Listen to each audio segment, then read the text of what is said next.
ng waterproofing materials dito sa exterior.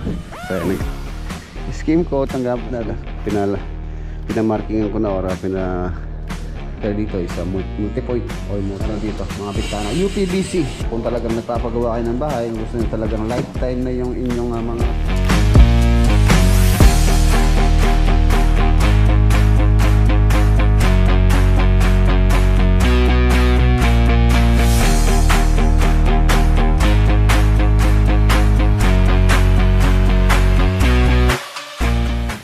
pinatayuan ng poso doon para nilinis.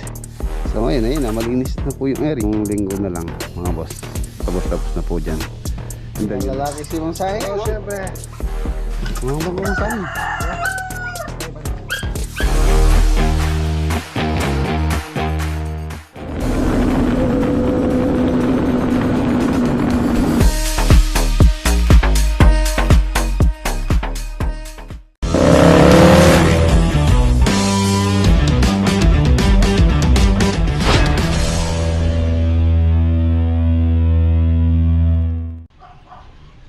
Good morning.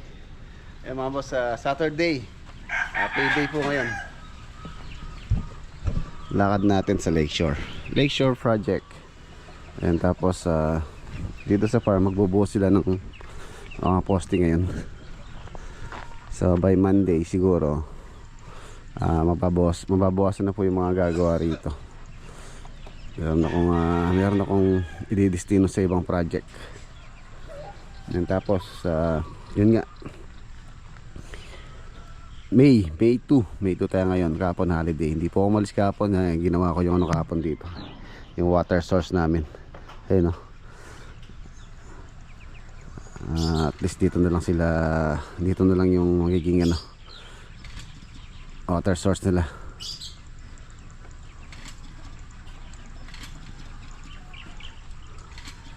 Ayun lang, hindi na alam pa andaran nata.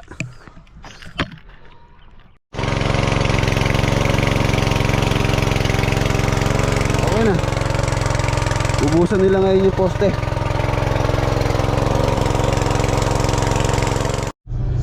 Ayan na, nandito na tayo. Ayan po yung ganda na, oh. Ang ganda-ganda na mga boss itong Lakeshore project. Lumilitaw na po yung kanyang kagandahan. Ang ganda-ganda na.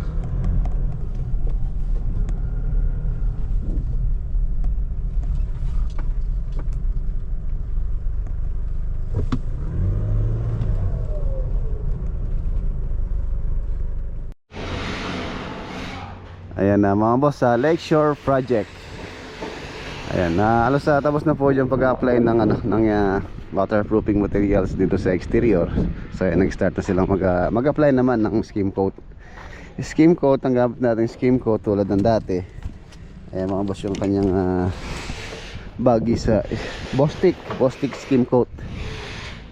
Hindi po siya sponsor, pero yun po yung aming ginagamit na marirecommend ko rin sa inyo na mas magandang gamitin sa exterior and sa interior. Ayan na, pumuti na.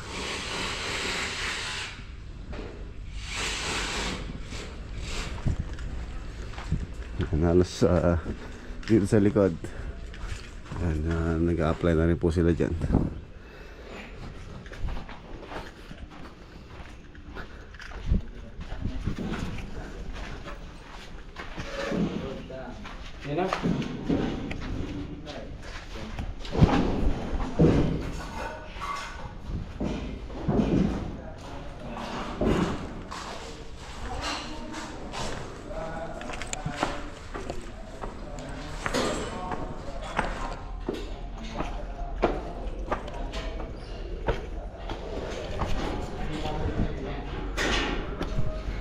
Nandito sa second floor, halos okay na rin yung framing, ceiling framing.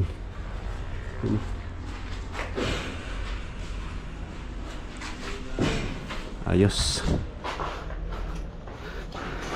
Tapos sumasabay na rin yung electrician para sa mga light, sa mga ilaw.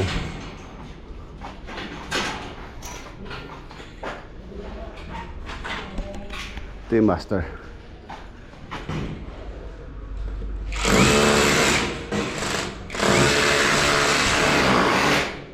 Oh! Tama masigla. Yan, chipping po. Para po sa ano naman to. Para sa aircon. Ayan, na-shoutout sa LDRA. Sila po yung supplier. Mag-install ng mga aircon dito. Ayan, pina-ano ko na sila. Pina-markingan ko na ora. Chipping na yung mga dadaanan ng copper tube. Ayan dito. Ayan, chipping. So para pagka sasara tayo ng kisame, at least nakabang na po yung kanilang mga copper tube. Ayan.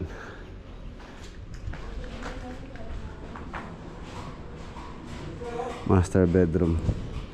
Yung pala mga tiles dito na in-order ko, baka siguro next week po di-deliver yun. Ito yung kanyang walk-in closet. And then ito yung kanyang toilet and bath. Ano lang siya, katamtama lang. Sakto. Sakto lang. Yung vanity niya mahaba. Dalawa yung kanyang pinaka basin or pinaka lavatory. Okay na rin yan. Tapos meron po siyang hot and cold.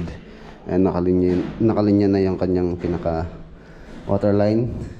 So dito yung kanyang pinaka heater, which is ang gagamitin nating heater dito is a multi-point or multi-point. Ayan. Ayan siyang heater. Ganon din sa mga CR, halos lahat ng CR pinalalagyan po ng heater nila una.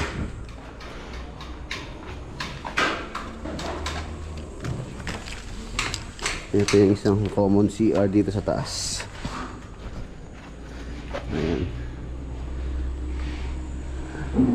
Ganon din yan, meron din po hot and cold dyan.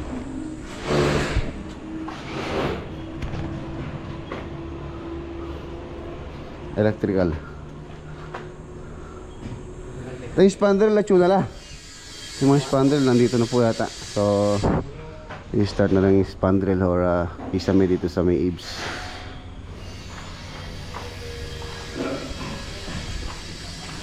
Ito yung kanyang balcony.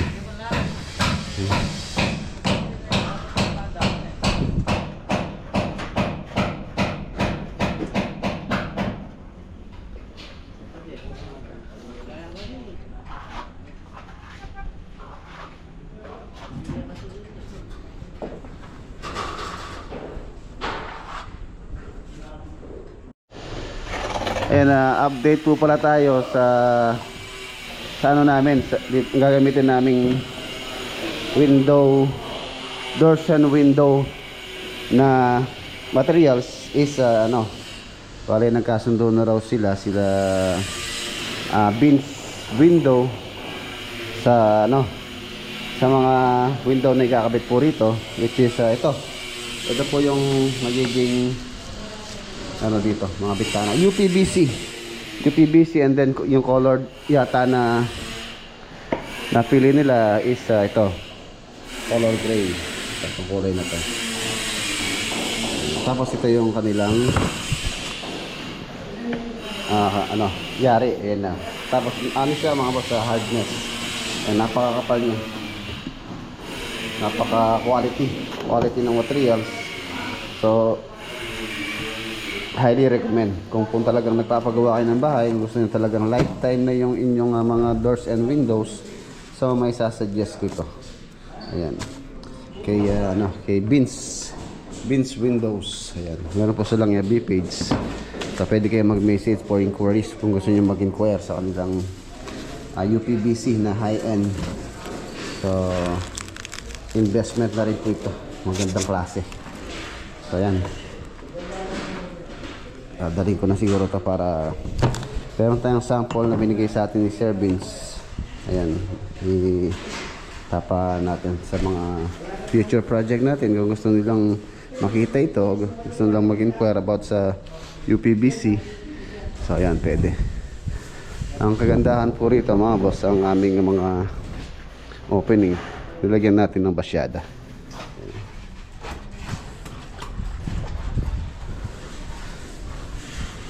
Mas maganda daw pagka mayroon basyada, sabi nga ni Sir Vince.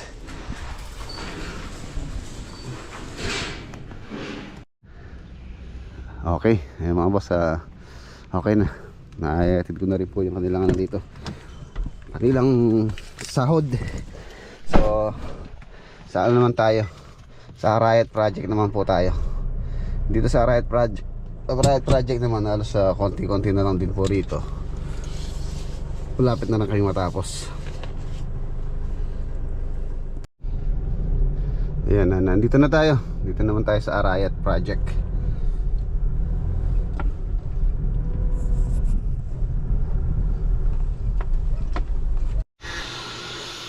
So ayan mga boss, nandito na tayo dito sa 3 unit apartment. Halos almost finish na po ito. Siguro maybe isang linggo pa, next week tapos na po. Maliban lang sa pinapa-additional ni owner dito, yung pong sa may unit nila, meron pa po silang pinapa-add dyan. Ayan. So the rest, halos konti-konti na lang dito sa first unit. Halos tapos na rin po ito. General cleaning na lang. And then yung mga punch list, okay na rin. Ito pintuan, okay na yan. Hindi po may iwasan yung ganitong ano, yung lalo na sa ganitong mga pintuan, lalo na itong mga wasan na lang to. Hindi po siya solid or buong tabla na walang dugtong. May dugtong po ito, so talagang pagka nabilad po yan, possible na maggan siya. Meron siyang hairlines na ano, cracks dun sa kanyang pinakadugtungan. So yun, okay naman na ngayon. Ayan, hindi pa siya finish, pero na-prepare na rin. Pinalagyan natin ng ano yung kanyang dugtungan.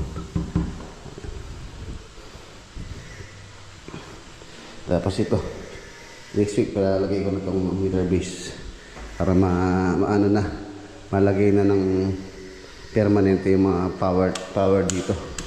So wala pa yung power, nakahugot dun sa temporary ano namin, temporary ano, power supply.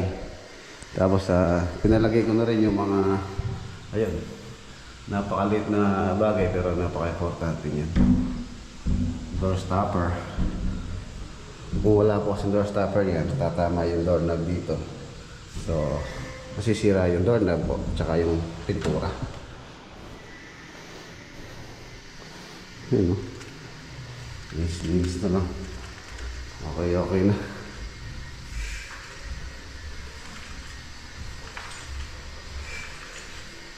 Okay na rito.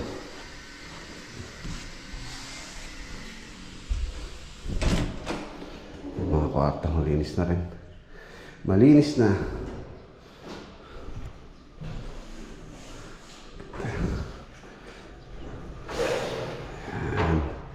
Ayan, no? Pagka nakakwarto ka dito, so tanaw mo yung mga Riot. Gusto mo nang medyo mapasok yung hangin, so buksan mo lang yung bintana and then yung screen para hindi pumasok yung mga insekto, mga Riot. Okay. Isang kwarto, linis na rin. Ayos. Door stopper. Ayun. Door stopper. Harang po yung door stopper para po maiwasan yung masira yung door na tsaka yung paint.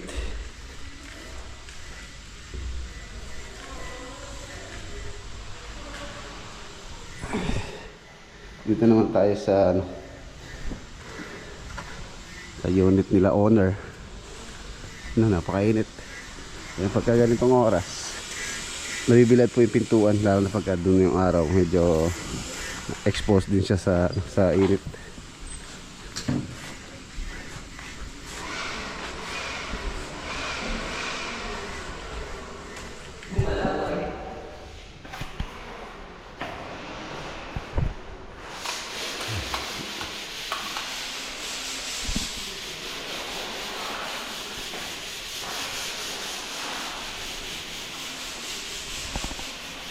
Ito na yung backsplash request nila owner, black and white. Yun.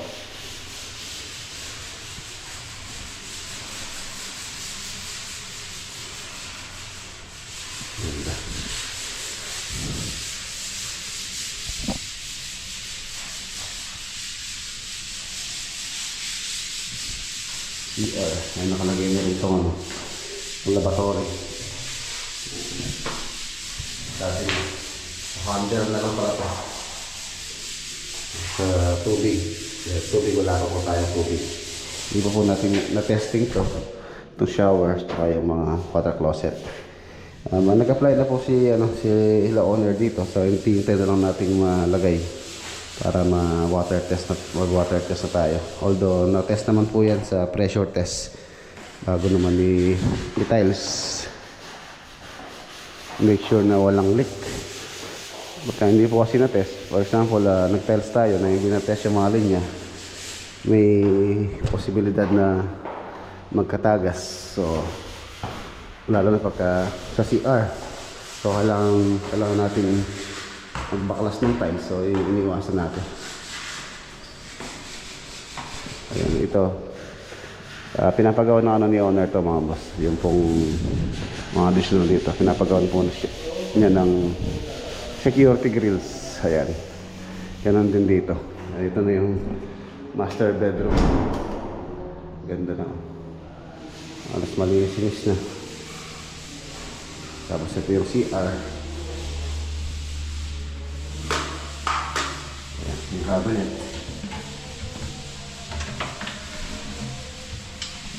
Soft close. Ayan yung vanity. Wala pa tayong water source. Kaya dito natin ma-testing.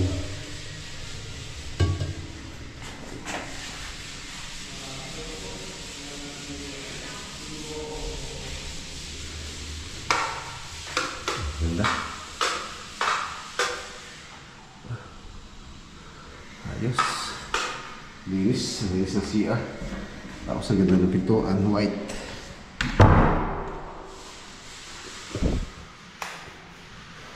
Dito tayo sa balcony.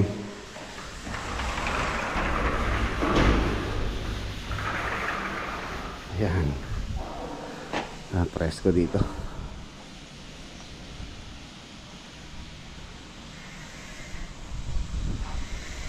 Ano?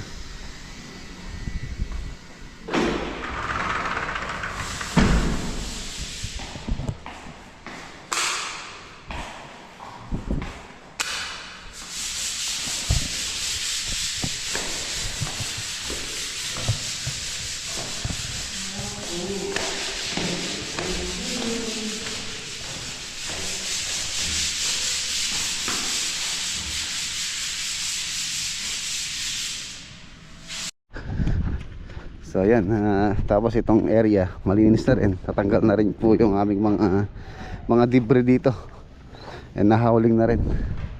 Ayan, nung in-start po namin ito mga boss, napakasukal po nito, gawa ng dati kasi nung nabili ni owner to, pinabakod, pinatambakan, and then pinatayuan ng poso doon. Ayan, tapos siguro a year bago namin i-start to, so tumubo yung mga dito, mga damo. Ang tataas ng damo dito nung time na nag-layout kami diyan. Nagano pa kami, nag-clearing, nagdamo or nilinis. So ngayon ay malinis na po yung area. So, syempre kailangan pagkatapos linis. So pagka okay na, gigibay na rin namin yung temporary barracks doon. So ayan, ready for turnover na. Siguro isang linggo na lang mga boss, tapos na po dyan. And then yun na lang yung pinapa-add na lang ni client. So yun naman, pwede naman fabricate naman po sa bahay yun, mga grills. So tapos install na lang dyan pagka natapos na. Ayan, iwan na natin sila. Saturday ngayon, sa naman tayo, farm. Yun nandito na tayo mga boss. Kesang dalag ang ulam. Antayan tayo. Oh. Kumandang lalaki si Mang Saing. Oh, syempre. Nasa tayo. Nasa to the moon. To the moon, no? Paborito ni Mang Saing ito, no? Yung pisa. Ay, gaya doon parang oh. Islamin ka. Islam ka. Oo, tira naman pare. Ilocano. Bago. Mga bangko saan? Ay, pare. So ayan na mga boss, tapos na naman po yung ating Saturday. So kanina nakapagbuhos sila ng poste. 1, 2, 3, 4, 5, 6, 7, 8, 9, 10, 11, 12. 12 na poste. Ito na.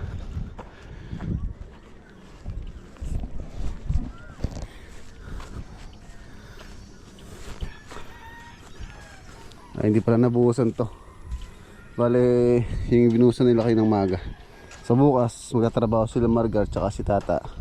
Bubuhusan to 1, 2, 3. Tapos magtatayo pa ng ibang poste. Ayan. Ayan. Tatayo na bukas to. Tapos ukay dito.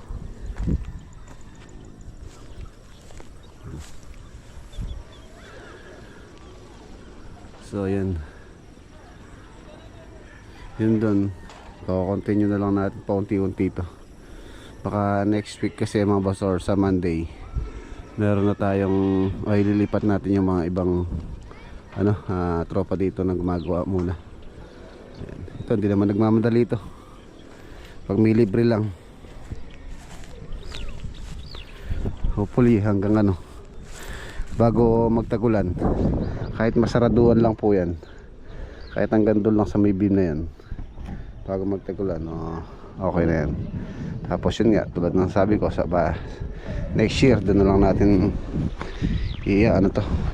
pade-develop. At least secure na po siya. Tataasan man yung bakod, paunti-unti na lang muna.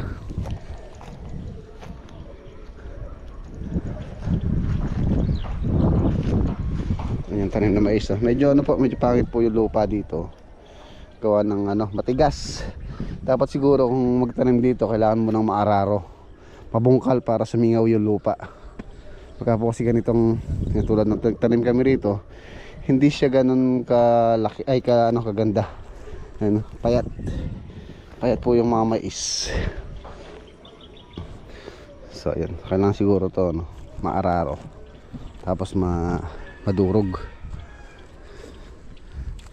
siya ng para sumingaw yung lupa, para gumanda yung mga halaman. The next day. Good morning. Sunday po tayo ngayon. Meron tayong lakad. Meron tayo ng Revesia. Meron tayong Askasuhin project. Meron na state.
Ayan, nandito po tayo sa Jimmy's Peak Farm.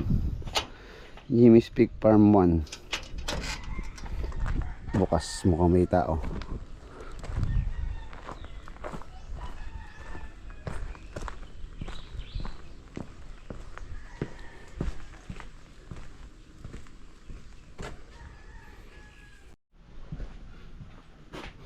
Wala sila dito. Ayan mga boss, walang tao. Pero mayroong dito, bag. Baka kay Patrick to. Tara. tanaw sa lakad and then uwi rin tayo. Saglit lang naman po tayo para may magawa pa tayo sa farm.